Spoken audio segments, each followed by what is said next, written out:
Greetings, everyone. Father Jim here. Hope we're doing well on this Saturday. It is the 27th of July.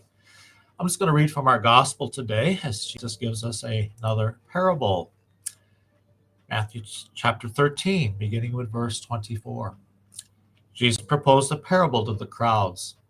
The kingdom of heaven may be likened to a man who sowed good seed in his field. And while everyone was asleep, his enemy came and sowed weeds all through the wheat and then went off. When the crop grew and bore fruit, the weeds appeared as well. Slaves of the householder came to him and said, "Master, did you not sow good seed in your field? Where have the weeds come from?" He answered, "An enemy has done this." His slaves said to him, "Do you want us to go and pull them up?" He replied, "No, if you pull up the weeds, you might uproot the wheat along with them.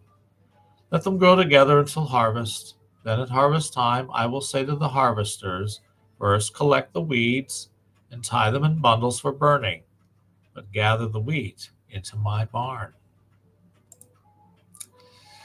So today we hear that parable of the wheat and the weeds, and while Jesus will not explain its meaning until a few verses later, and we'll hear that gospel in a few more days, ultimately this is a parable about patience, God's patience. Weeds, as we know, can be certainly annoying and should not be among the wheat. No matter how hard we try to care for a crop, garden, a plant, or the soil of our spiritual life, weeds seem to always be popping up. Yet even in our consideration of separating the good growth from the weeds, we do have to be patient. Patient not to pull up too much of the surrounding soil. Patient not to pull up things too soon lest we accidentally remove the good. Patient to separate what needs pulling from what needs to remain. God is even more patient. In a world where good and evil, life and death, wheat and weeds intertwine and prosper alongside each other, the Lord is careful not to make any final judgment between those who follow him and those who do not until the time of the harvest.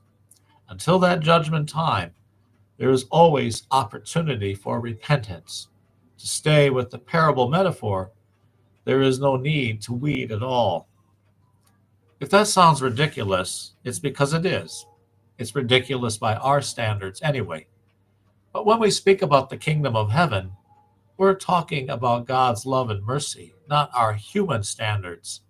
And with such love and mercy, repentance is always possible until the very last breath. Just as we seek the mercy of God for the weeds within our own hearts, we should show mercy to others who need forgiveness and help.